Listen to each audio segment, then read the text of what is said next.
पहले मैदान में उतार दिए हैं। कर्नाटक में उद्धव ठाकरे ने उन्होंने भी अपने उम्मीदवार पहले ही उतार दिए हैं।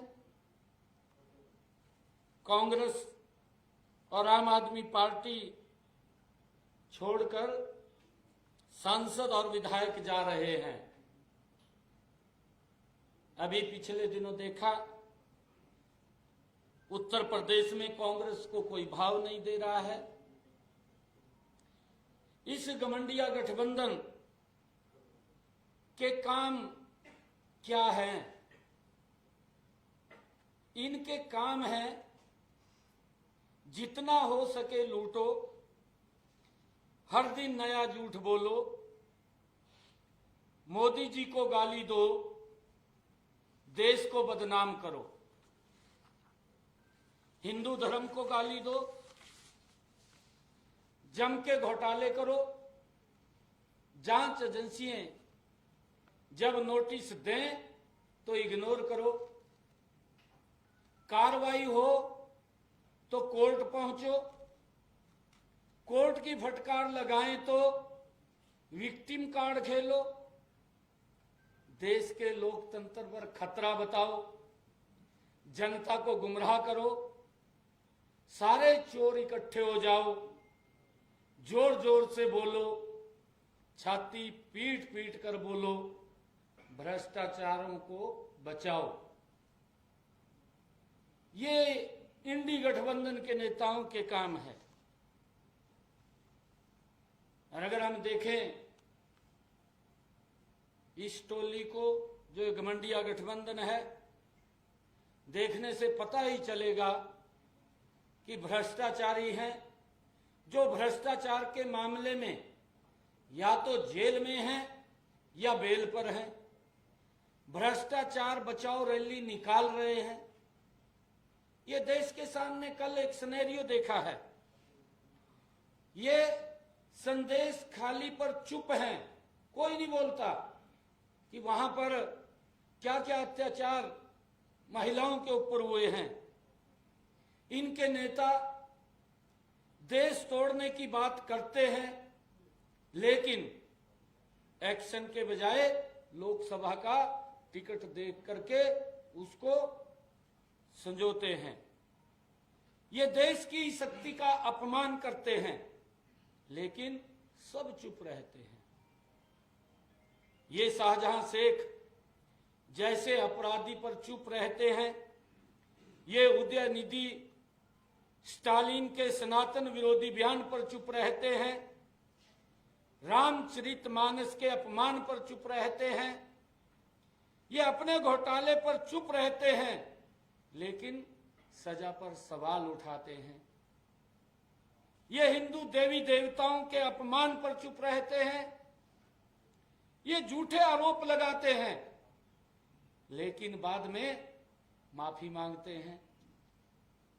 पंजाब में जेल पर हमला होता है, ये सभी घमंडिया गठबंधन के लोग चुप रहते हैं। इनके चेहरे देखिए, हर एक चेहरे पर घोटाले और भ्रष्टाचार का काला धब्बा है। अगर आप लोग, पूरा देश देख रहा है, सत्येंद्र जैन वो जमानत कोर्ट नहीं दे रहा है, मनीष सिसोदिया को जमानत कोर्ट नहीं दे रहा है, संजय सिंह को जमानत कोर्ट नहीं दे रहा है, केजरीवाल कोर्ट के आदेश पर रिमांड में है, हेमंत सोरेन को जमानत कोर्ट नहीं दे रहा है, इनकम टैक्स की रिकवरी को दिल्ली हाई कोर्ट सही ठहरा रही है, शाहजहां शेख पर कोर्ट ने एक्शन लिया है, लालू यादव पर कोर्ट से मामला तय हो रहा है, तो क्या इंडी गठबंधन कोर्ट के खिलाफ ये रैली कर रहा है? आजकल देश में विपक्षी पार्टियों द्वारा भ्रष्टाचार को मेडल की तरह पेश करने का फैशन चल पड़ा है। उनका भ्रष्टाचार ही उनका शिष्टाचार बन गया है। मामला कोर्ट में हो तब भी इनको सबको चिल्लाना है। कोर्ट में दलीलें काम नहीं आती तो बाहर हल्ला हो मचाना है। रैली के अंदर कौन कौन थे वो पूरे देश ने देखा है। कांग्रेस आकाश से लेकर के पाताल तक, आजादी से लेकर के आज तक जिस पर घोटाले ही घोटाले के आरोप हैं, इसका शीर्ष नेतृत्व 5,000 करोड़ रुपए के घोटाले से जेल से बेल पर है। जीप घोटाले से लेकर हेलीकॉप्टर घोटाले तक, देश के लोकतंत्र को बदनाम करने से लेकर चीन की सत्तारूढ़ पार्टी से एमओयू साइन करने तक इन पर आरोप लगे हुए हैं। और ये कि गर्व से इसे कहते बताते नहीं थकते हैं। आम आदमी पार्टी, जिस पार्टी के नेता खुलेआम कहा करते थे कि ऊपर आरोप भी लगे, ये मंचों से बोलते थे केजरीवाल साहब कि अगर आरोप भी लगे तो मैं राजनीति छोड़ दूंगा। उनकी वीडियोज पड़ी हैं। वे भ्रष्टाचार करने के बावजूद कुर्सी छोड़ने को तैयार नहीं है। जिस पार्टी के नेता कहते थे कि मैं कट्टर ईमानदार हूं, वे कट्टर बेईमान तो बन ही गए, साथ ही कट्टर भ्रष्टाचारियों और कट्टर घोटालेबाजों के साथ वो जाकर के खड़े हो गए। जिस पार्टी के नेता कहते थे कि मैं तो आम आदमी हूं, वो आज कोर्ट में कह रहे हैं कि मुझे रिमांड क्यों लिया है, मैं तो मुख्यमंत्री हूं। जिस पार्टी के नेता कहते थे कि हम गाड़ी बंगले नहीं लेंगे, वे काफिला लेकर के घूम रहे हैं, शीश महल का घोटाला कर रहे हैं। जिस पार्टी के नेता अपने बच्चों की सौगंध खाकर कहते थे कि कांग्रेस से समर्थन नहीं लूंगा, आज कांग्रेस के साथ मिलकर के चुनाव लड़ रहे हैं।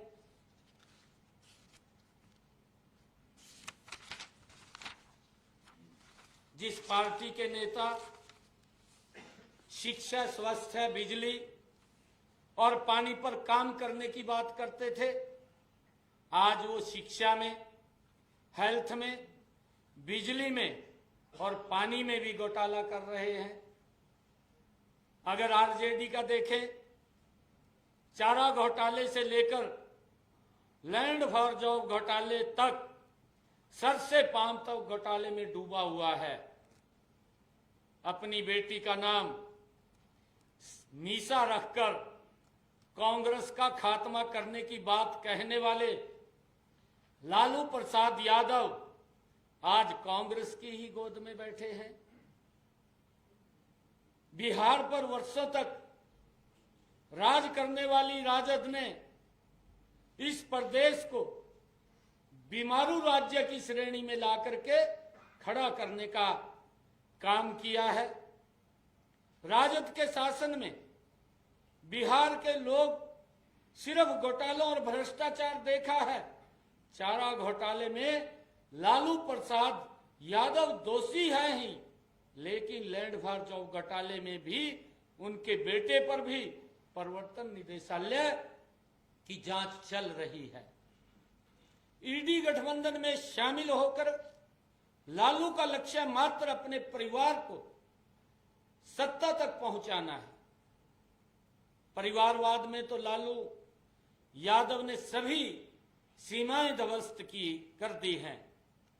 पहले खुद, फिर अपनी पत्नी को मुख्यमंत्री बनाया, उसके बाद बड़े बेटे को मंत्री बनाया, अब छोटे बेटे को मुख्यमंत्री बनाने की फिराक में है।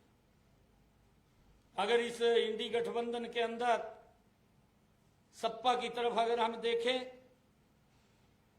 सब जानते हैं कि इन्होंने कितना भ्रष्टाचार किया है। भ्रष्टाचार तो पूरा देश जानता है, लेकिन इनके परिवारवाद से भी उत्तर प्रदेश की जनता पीड़ित रही है।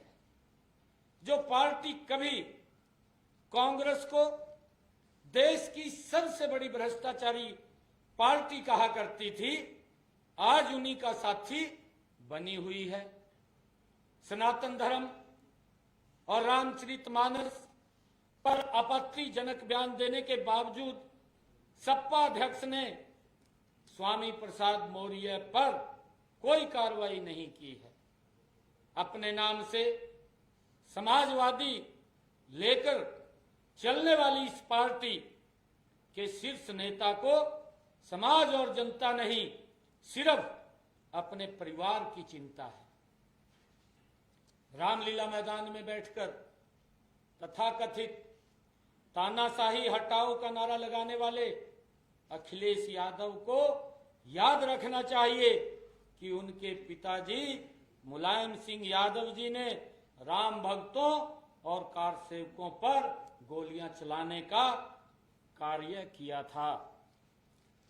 अगर हम झारखंड मुक्ति मोर्चा की बात करें, जो इंडी गठबंधन के अंदर है, जिसकी बुनियाद ही भ्रष्टाचार पर टिकी हो, वो भला इन भ्रष्टाचारियों की रैली में कैसे नहीं शामिल होगा।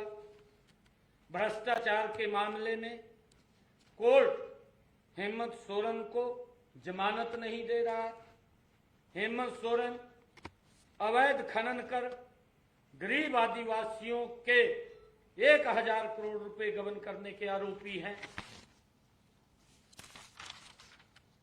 हेमंत सोरेन ही नहीं, आदिवासियों के हक का पैसा खाने में भी करीबी उनके करीबी पंकज मिश्रा और अमित अग्रवाल सहित जेएमएम के कई शीर्ष नेता शामिल हैं।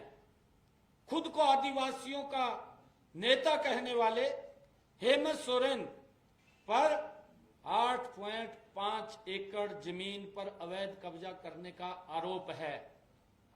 एक तरफ तो झारखंड मुक्ति मोर्चा आदिवासियों की आवाज बनने का समांग रचती है, दूसरी तरफ इनके ही नेता हेमंत सोरेन के घर से 36 लाख रुपए नगद और लग्जरी गाड़ियां बरामद होती हैं। झारखंड के पूर्व मुख्यमंत्री के पद पर रहते हुए उद्योग विभाग के प्रमुख थे और उसी समय उनकी पत्नी कल्पना सोरेन को बड़े औद्योगिक पार्क में 11 एकड़ भूमि आवंटन करने का भी आरोप है। अगर इंडी गठबंधन के अंदर हम देखें, डीएमके जो 2G घोटाले से लेकर सेंथली बालाजी और बाकी नेताओं का घोटाला तो देश देख रहा है। ये पार्टी घोटालेबाज तो है ही, लेकिन साथ ही इनके नेता बड़ी निर्जलता से देश में अलगाव और भारत के टुकड़े करने की बात करते हैं एवं सनातन धर्म का अपमान करते हैं। तमिलनाडु के मुख्यमंत्री एम.के. स्टालिन के बेटे उदयनिधि स्टालिन खुलेआम सनातन धर्म के समूल नाश की बात कहते हैं। इसके अलावा इनके सांसद थिरुवेराजा हिंदू विरोधी पेरियार के रास्ते पर चलने और तमिलनाडु को अलग देश बनाने की वकालत करते हैं। डीएमके के प्रवक्ता ने कहा था कि उत्तर प्रदेश, बिहार के लोग शिक्षा की कमी और कम बौद्धिक और तर्क संगत क्षमताओं के कारण सनातन धर्म का पालन करते हैं। डीएमके के सांसद सेंथिल कुमार ने उत्तर भारतीय राज्यों को गौमूत्र राज्य कहकर अपमानित किया था।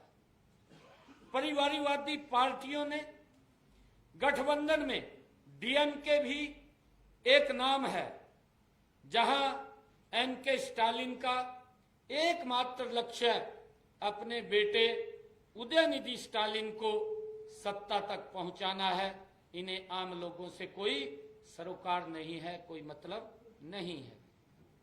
तृणमूल कांग्रेस जो इंडी गठबंधन का हिस्सा है, ये तो टोलाबाजी, कटमनी और हफ्ता वसूली का अड्डा है। भतीजे पर तो पहले ही भ्रष्टाचार के मामले हैं। ममता सरकार में मंत्री भ्रष्टाचार में आकंठ डूबे हुए हैं, लेकिन फिर टीएमसी खुद को पाक साफ बताती है। बंगाल के संदेश खाली में दलित महिलाओं पर वर्षों से हो रहे अत्याचार पर महिला मुख्यमंत्री की चुप्पी उनकी मौन स्वीकृति थी। ममता सरकार के नेताओं ने शिक्षा भर्ती घोटाले से लेकर राशन घोटाले को अंजाम दिया है। तथाकथित तानाशाह हटाओ का नारा देने वाली टीएमसी ने संदेश खाली से एक न्यूज रिपोर्टर को गिरफ्तार किया है। इससे बड़ी तानाशाही और क्या हो सकती है। ममता सरकार ने अपने वोट बैंक के लिए तुष्टीकरण की राजनीति को हवा दी है और राज्य के हिंदुओं को दबाने का प्रयास किया है। रोहिंग्यों के पक्के समर्थक सीए कानून का विरोध करने लगे हैं और अपने राज्य में सीए न लागू होने देने की बात कहकर संविधान के विरुद्ध जाने की हिमाकत कर रहे हैं। वामपंथी पार्टियां, केरल की कम्युनिस्ट सरकार ने सोने की तस्करी से लेकर एआई कैमरा का घोटाला किया है। वामपंथी दलों के नेता धार्मिक संस्थानों की पवित्रता और लोकतंत्र के सिद्धांतों को कमजोर करने का प्रयास करते हैं। विजयन सरकार ने युवाओं को 20 लाख नौकरियां और छात्रों को लैपटॉप देने का झूठा वायदा किया है। शशि थरूर ने अपनी एक किताब में केरल की हिंदू नायर महिलाओं के लिए आपत्तिजनक टिप्पणी की है। वक्फ बोर्ड में भर्ती का अधिकार पीएससी को सौंपने वाला बिल वापस लेकर के मुख्यमंत्री विजयन ने एक विशेष वर्ग के आगे घुटने टेक दिए हैं। वामपंथी सरकारों में तुष्टीकरण के लिए कलात्मक स्वतंत्रता और आतंकवाद के खिलाफ लड़ाई से समझौता किया जाता है। यह है भ्रष्टाचार का भाईचारा। अब इसको लगता है भ्रष्टाचारी प्यारा। देख तेरी दुनिया की हालत क्या हो गई भगवान, कितना बदल गया इंसान। सब घमंडिया गठबंधन के लोग किस प्रकार से वहां पर इकट्ठे हुए हैं।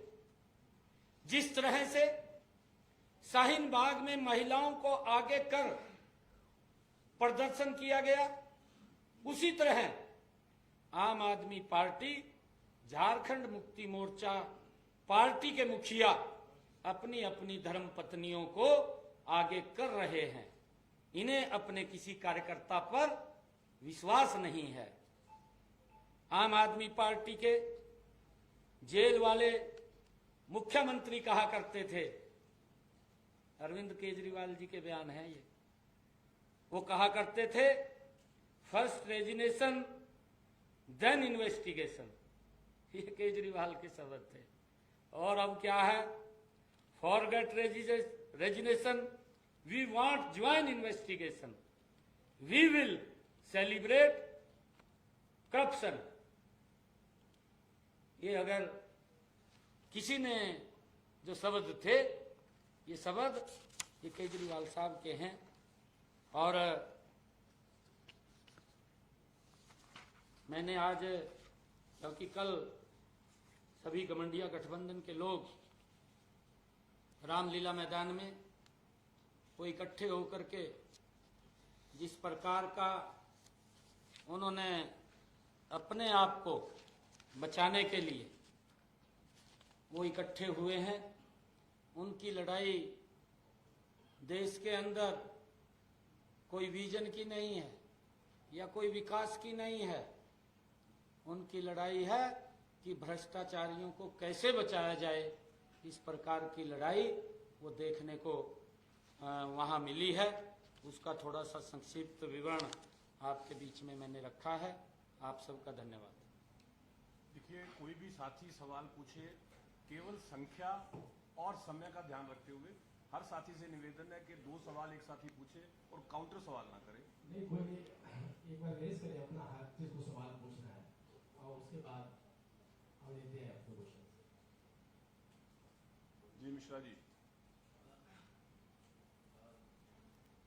इस मुद्दे को तो मैं नहीं पूछने वाला था जिसका प्रेस कॉन्फ्रेंस है। मैं तो ये पूछना चाह रहा था कि अभी गेहूं की खरीद चालू हुई है और ओलावृष्टि तमाम जगहों पर हरियाणा में हुई है, उसको लेकर के आपकी क्या कार्रवाई रही है और किस तरह के सुधार?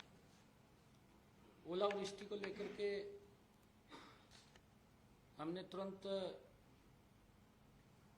जो क्षतिपूर्ति पोर्टल है उसको भी खोल दिया है कि अगर किसी किसान की इस प्राकृतिक आपदा में फसल खराब हुई है तो उसके ऊपर रजिस्ट्रेशन करे, और उसका जो भी अधिकारियों को भी निर्देश दिए हैं कि उसका ध्यान रखें। उसकी चाहे वहाँ पर गिरदावरी की बात है, उसकी जांच की बात है करके क्षतिपूर्ति पोर्टल खुला है, उसके ऊपर रजिस्ट्रेशन कर सकते हैं। पिछली ओलावृष्टि हुई थी, उसका मुआवजे की जांच चल रही थी प्रक्रिया, तो वो क्या मतलब कब तक हो जाएगा? पीछे मुआवजा दिया है, अभी दिया है पीछे, मैंने ही जारी किया। पवन जी, मंडियों में खरीद हो रही है, मंडियों में जो आज से खरीद चालू हुई है, उसमें किस तरह की सुविधाएं हैं किसानों के लिए, क्योंकि वो आपके बारदाने को जाते हैं? सभी मंडियों के अंदर गेहूं की परचेज को लेकर के सभी सुविधाएं हैं, चाहे बारदाने को लेकर के है। हमने उठान को लेकर के भी बात कही है कि वहां पर उठान को लेकर के कोई दिक्कत परेशानी ना आए, और चाहे उस सीधा खाते में पैसा पहुंचाने की बात है, हर तरीके से, क्योंकि किसान को सुरक्षित रखना हमारी सरकार का दायित्व है और उसको लेकर के हमने सारी तैयारियां पूर्ण की है। सीएम साहब, आपने इतने डिटेल में इनकी करप्शन का बताया जो ये गठबंधन है, तो आप लोग क्यों कांग्रेस के लोगों को अपनी पार्टी में ले रहे हो? इसी के साथ जुड़ा हुआ है सर, वॉशिंग मशीन आपकी की बात की जाती है, क्या उसका क्या सिनेरियो है कि जो करप्टेड दूसरी पार्टी में होता है आपकी पार्टी में आके वो करप्शन मुक्त हो जाता है? नहीं, देखिए ऐसा नहीं है जो आप लोग सोच रहे हैं, क्योंकि अगर कोई भ्रष्टाचार जिसने किया है, कानून उसके ऊपर अपने आप काम करेगा। कानून का कोई संरक्षण नहीं कर रहा। जिस प्रकार से 2014 से पहले कानून को ही दांव पर लगा करके कार्य किए जाते थे, परंतु आज अगर कोई भी व्यक्ति है, अगर कहीं उसके ऊपर कोई चार्जेस साबित हुए हैं तो कानून अपने आप काम करेगा, किसी को दबाया नहीं जाएगा।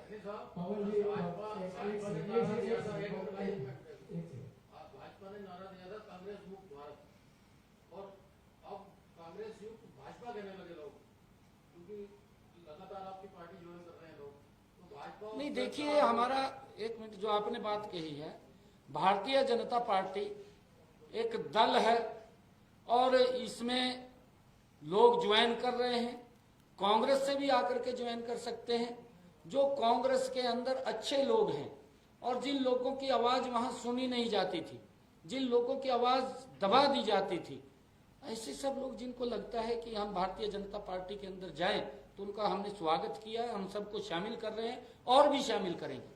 अच्छा, कोई एक क्वेश्चन को रिपीट ना करें, एक ही बार में एक क्वेश्चन ले सीएम साहब, जो आपने बात की है, तमाम जो कल की रैली हुई है, ये जो इंडी गठबंधन है जिसने जो रामलीला मैदान में रैली की है, इन्होंने साफ साफ कहा है लोकसभा के चुनाव का रण है, हमारा मुकाबला जो है वो एक अहंकारी पार्टी के नेता से है और राम के पास सत्ता नहीं थी। यानी सर आपने जिस तरीके से तमाम मुद्दे रखे हैं, क्या इंडिया गठबंधन जो है वो एनडीए के सामने या भाजपा के सामने कोई बड़ी चुनौती बन रहा है? नहीं, देखिए विषय ये नहीं है, क्योंकि अहंकार कांग्रेस के अंदर था और वो अहंकार कांग्रेस को ले डूबा है। अब कांग्रेस कहीं दिखाई नहीं दे रही है। जिस प्रकार की उन्होंने भाषा वहां इस्तेमाल की है, वो पूरी की पूरी भाषा वो उनके ऊपर लागू होती है। नरेंद्र मोदी जी इस देश के विकास को लेकर के चिंता करते हैं और वो लोग भ्रष्टाचारियों को कैसे बचाया जाए उसको लेकर के वो काम करते हैं। आप पूरे प्रदेश में घूमे हैं, लगातार कई रैली आपने कई लोगों की, क्या माहौल लग रहा है? और कांग्रेस की बात करें, कांग्रेस के कई बड़े नेता खुद लोकसभा चुनाव न लड़ने की बात अभी तक कर रहे हैं। नहीं, देखिए ये मैंने पीछे भी कहा था, कहीं ना कहीं नरेंद्र मोदी जी ने जो गरीब व्यक्ति के लिए काम किया है, नरेंद्र मोदी जी ने जो महिलाओं के लिए काम किया है, नरेंद्र मोदी जी ने जो किसान के लिए काम किया है, जो हमारी सरकार ने, नरेंद्र मोदी की सरकार ने युवाओं के लिए काम किया है, गरीब के लिए काम किया, काबिले तारीफ काम है। लोगों का विश्वास बढ़ा है। आज अगर हम देखें, आज युवा का विश्वास बढ़ा है इस सरकार के प्रति, किसान का विश्वास बढ़ा है, आज महिला का विश्वास बढ़ा है, आज गरीब का विश्वास अगर किसी सरकार के ऊपर बढ़ा है तो नरेंद्र मोदी की सरकार के ऊपर बढ़ा है। और उसका परिणाम है कि उनको डर लग रहा है कि हम जाएंगे कैसे। कोई छोटा शासन नहीं किया। अगर मैं कहूं 55 साल तक इस देश के ऊपर उन्होंने शासन किया है और 55 सालों के अंदर कांग्रेस को अगर आज वोट लेने के लिए गारंटी देनी पड़ रही है तो उस गारंटी के ऊपर आज देश विश्वास नहीं कर रहा। एक ही गारंटी के ऊपर विश्वास करता है, वो नरेंद्र मोदी की गारंटी है।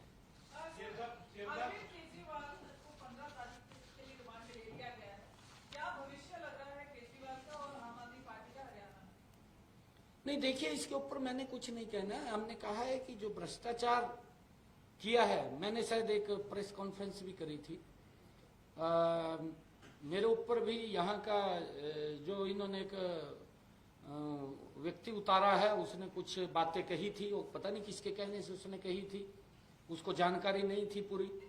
उसने कुछ आरोप लगाए थे कि ये तो गायब रहा है, आप सब प्रमुख पत्रकार बैठे हैं, आपके भाई हर जगह बैठे हैं, कैथल में भी बैठे, कुरुक्षेत्र में भी बैठे हैं, अगर पुंडरी में जाएं वहां बैठे हैं, कलायत में बैठे हैं, राजौंद में बैठे हैं, पेहवा में जाएं, चीका में जाएं, कहीं भी जाएं। उन पत्रकार भाइयों से भी पूछ सकते हैं कि मेरा आना जाना कितना था, परंतु किसी ने उसको बोल दिया कि ये तो गायब रहा, ये 5 साल आया नहीं है, क्योंकि झूठ की राजनीति करते हैं। मैंने तब पत्रकार भाई पूछ रहे थे तो मैंने कहा था कि इसमें कौन सी आफत आ गई है कि अगर उसने भ्रष्टाचार किया है तो ईडी को बता दे, ईडी कोई कुछ थोड़ी कहेगी। वो बार बार नोटिस ईडी भेज रही है और वो लेने के लिए तैयार नहीं। स्थिति तो वो बन गई कि कबूतर ने बिल्ली को देख करके आंखें बंद कर ली। बचेगा कैसे? कैसे बचेगा? नहीं बचेगा अगर भ्रष्टाचार हुआ है तो।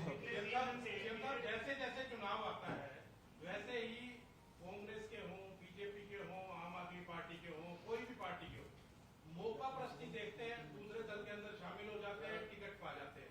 बीजेपी भी दे देती है, कांग्रेस भी दे देती है, आम आदमी पार्टी भी दे देती है। कोई विचार, कोई नीति, कोई चीज नहीं है, मतलब सारे जाके केवल टिकट तक का सिस्टम रहेगा, सबको सत्ता चाहिए केवल।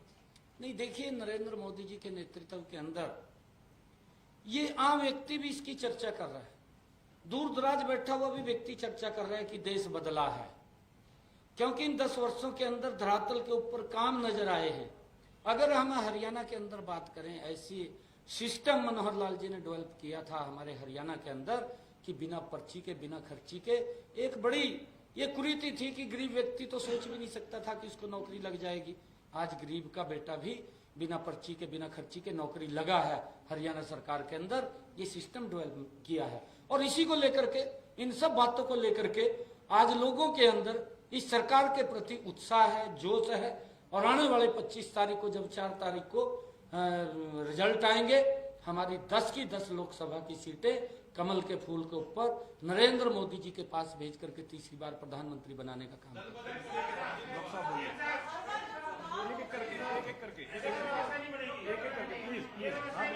बोलिए। 3 दिन से आप केवल चीफ मिनिस्टर हैं और प्रदेश के बीजेपी के अध्यक्ष भी हैं। आपके पास सारी सूचनाएं आ भी रही होंगी और आपके कई चैनल हैं उस माध्यम से आ रही होगी।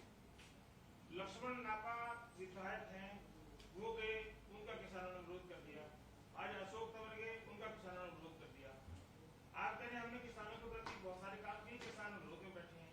नंबर 1। नंबर 2, हाई कोर्ट का जो आज जुडिशियल इंक्वायरी का मैटर था, जिसमें हाई कोर्ट से फैसले के खिलाफ सुप्रीम कोर्ट में हरियाणा सरकार गई थी, सुप्रीम कोर्ट ने उसमें कोई राहत नहीं दी है। जो समूह बैरियर पे जो रोक लगा दी है, उससे कितने लोग परेशान हो रहे हैं।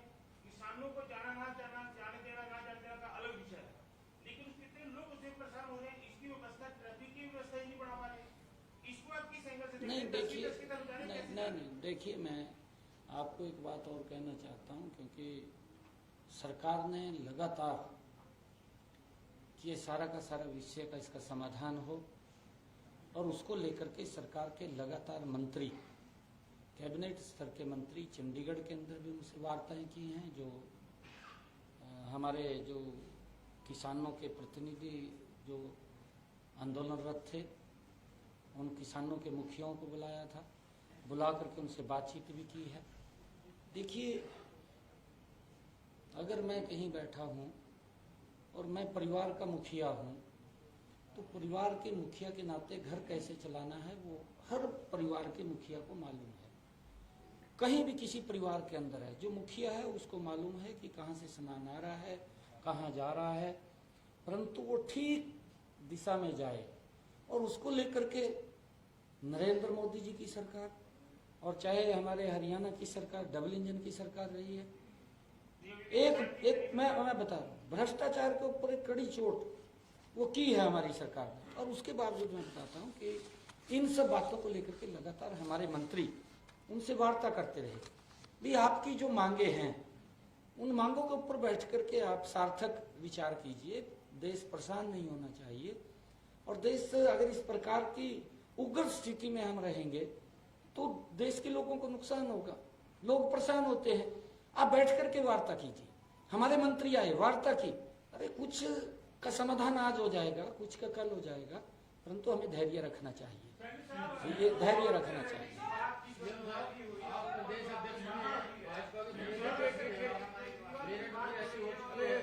एक आदमी बोलना शुरू कर चुका है, एक बोलना शुरू कर चुका, मैंने उसकी बात पूरी हो जाने दी।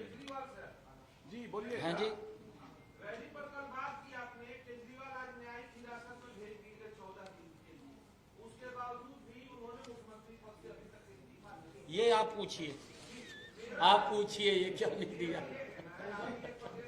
ये आपका बनता है पूछना।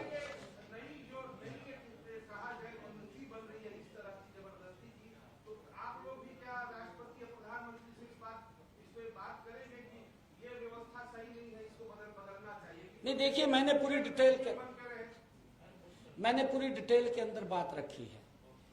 मैंने उनके बारे में भी बताया जो उन्होंने क्या क्या शब्द कहे थे, वो सारा विषय आपके बीच में। बहुत बहुत धन्यवाद, बहुत बहुत धन्यवाद। चाय पिलाओ, वैसे चाय पिलाओ। साथियों के लिए जलपान की व्यवस्था है, जलपान अलग बैठ लेंगे।